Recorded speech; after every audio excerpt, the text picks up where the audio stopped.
அனைவருக்கும் வணக்கம். Welcome to our channel பொற்காலம். ஏப்ரல் 21 ஞாயிற்றுக்கிழமையன்று திருமண வரம் தரும் மீனாட்சி சுந்தரேஸ்வரர் திருக்கல்யாணம் நடைபெற உள்ளது. முகூர்த்த நேரம் காலை 8:35 மணியிலிருந்து 8:59 மணி வரை.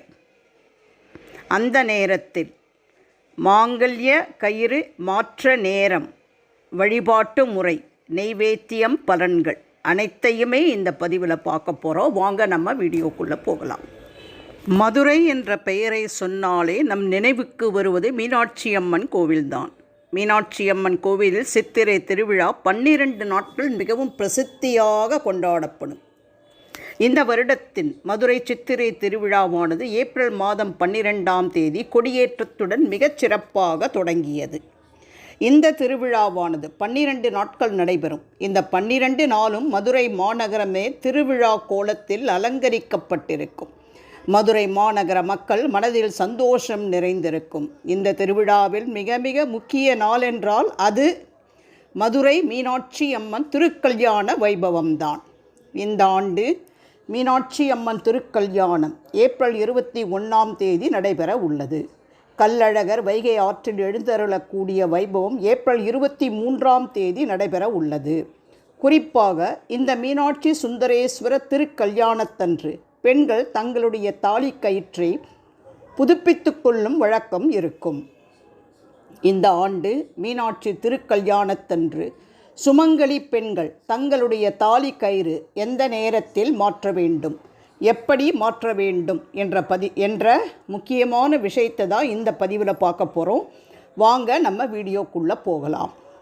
மதுரையில் ஏப்ரல் 21 மீனாட்சி அம்மனுக்கும் சொக்கநாதருக்கும் காலை 8:35 மணி முதல் 8:59 மணி வரை திருக்கல்யாண வைபவம் நடைபெற உள்ளது. வீட்டில் இருக்கும் பெண்கள் ஏப்ரல் 21 ஞாயிற்றுக்கிழமை அதிகாலை வேளையில் எழுந்து குளித்து சுத்தமான ஆடையை, முடிந்தால் புதிய ஆடையை அணிந்து கொள்ளலாம். பூஜை அறையில் ஒரு விளக்கு ஏற்றி வைத்துவிட்டு இந்த திருக்கல்யாண நேரத்திற்கு முன்கூட்டியே உங்களுடைய தாலி சரடை தயார் செய்து கொள்ளவும். அதாவது சுமங்கலி பெண்கள் தங்களுடைய கழுத்தில் ஒரு மஞ்சள் சரடு கட்டிக்கொள்ள வேண்டும். பிறகு உங்கள் தாலியில் இருக்கும் குண்டுகளை புது கயிற்றில் கோர்த்து தயார் செய்து மஞ்சள், குங்குமம், பொட்டு வைத்து அம்பாளின் பாதத்தில் வைத்து விட வேண்டும். சரியாக மீனாட்சி சுந்தரேஸ்வரர் திருமணம் நடக்கக்கூடிய அந்த குறிப்பிட்ட நேரத்தில் எல்லா சேனல்களிலும் அந்த கல்யாண வைபவம் நேரடியாக ஒளிபரப்பப்படும். அந்த திருக்கல்யாணத்தை பார்த்துவிட்டு அம்பாளுக்கு திருமணம் நடந்த பிறகு நீங்களும் தாலி சரடை எடுத்து உங்களுடைய கழுத்தில் அணிந்து கொள்ளலாம். உங்களுடைய கணவர் பக்கத்தில் இருந்தால் அவரது கையாலேயே எடுத்து திருமாங்கல்யத்தை உங்கள் கழுத்தில் கட்டிவிடச் சொல்லுங்கள். உங்களுடைய தாலி சரடு முழுக்க முழுக்க தங்கத்தால் ஆனது என்றால் நீங்களும் உங்களுடைய கழுத்தில் ஒரு மஞ்சள் சரடு கட்டிக்கொள்ள வேண்டும். தங்கத்தில் இருக்கும் தாலியை கழற்றி சுத்தம் செய்து பின்பு அம்பாளின் திருவுருவ படத்திற்கு முன்பாக வைத்துவிட்டு மீனாட்சி சுந்தரேஸ்வரர் திருக்கல்யாணம் நடக்கும் அந்த சமயத்தில் அந்த தாலி சரடை நீங்கள் மீண்டும் உங்களுடைய கழுத்தில் அணிந்து கொள்ளலாம். உங்களுடைய தாலியை கழுத்தில் கட்டி கொண்டவுடன் கழுத்தில் இருக்கும் மஞ்சள் சரடை கழட்டி பூஜை அறையிலேயே வைத்து கொள்ள வேண்டும். மீனாட்சிக்கு சுந்தரேஸ்வரர் மீது அளவு கடந்த அன்பு இருக்கிறது. ஒவ்வொரு கணவன் மனைவியும் இந்த மீனாட்சி சுந்தரேஸ்வரர் போல வாழ வேண்டும் என்று நினைத்து இந்த மீனாட்சி திருக்கல்யாண சமயத்தில் தாலியை தங்கள் கழுத்தில் அணிந்து கொண்டால் அந்த அம்பாளின் ஆசீர்வாதத்தால் நம்முடைய குடும்பமும் ஒற்றுமையாக இருக்கும். கணவன் மனைவிக்கு இடையே இருக்கும் உறவு இன்னும் வளம் பெறும் என்பதற்காகத்தான் இந்த வழிபாட்டு முறையை நம்முடைய முன்னோர்கள் நமக்கு அறிவுறுத்தி இருக்கிறார்கள்.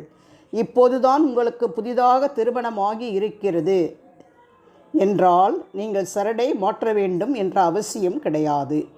சரடை மாற்ற வேண்டும் என்ற சூழ்நிலையில் இருப்பவர்கள் இந்த வழிபாட்டை பின்பற்றலாம். அல்லது சில குடும்பங்களில் இந்த மீனாட்சி சுந்தரேஸ்வரர் திருக்கல்யாணத்தின் போதுதான் தாலி சரடு மாற்ற வேண்டும் என்ற வழக்கம் இருக்கும். அவர்கள் இந்த நேரத்தை பயன்படுத்தி கொள்ளலாம். தாலி சரடு மாற்றிக்கொண்டு அம்பாளுக்கு உங்களால் முடிந்த பிரசாதத்தை, குறிப்பாக சர்க்கரை பொங்கல் நிவேதனமாக செய்து வைத்து கணவன் மனைவியும் தம்பதி சமேதராக அம்பனிடம் நமஸ்காரம் செய்து உங்கள் குடும்ப ஒற்றுமைக்காக பிரார்த்தனை செய்து கொண்டால் குடும்பத்தில் சந்தோஷம் பல மடங்கு பெருகும். பிரிந்திருக்கும் கணவன் மனைவி கூட இந்த நாளில் மீனாட்சி அம்மனையும் சுந்தரேஸ்வரரையும் வழிபாடு செய்து அவர்களுடைய திருக்கல்யாணத்தை கண்குளிர பார்த்து கணவன் மனைவி ஒன்று சேர வேண்டும் என்ற பிரார்த்தனை செய்து கொள்ளுங்கள். சீக்கிரம் உங்களுடைய குடும்பமும் ஒன்று சேரும் என்ற நம்பிக்கையோடு நாளை தாலி சரடை மாற்றிக்கொண்டு மீனாட்சி சுந்தரேஸ்வரரின் பூரண அருளையும் ஆசியையும் அனைவரும் பெற வேண்டும். நன்றி, வணக்கம். வேறு ஒரு அற்புதமான பயனுள்ள பதிவோடு உங்களை சந்திக்கும் வரை விடைபெறுகிறேன். நன்றி, வணக்கம்.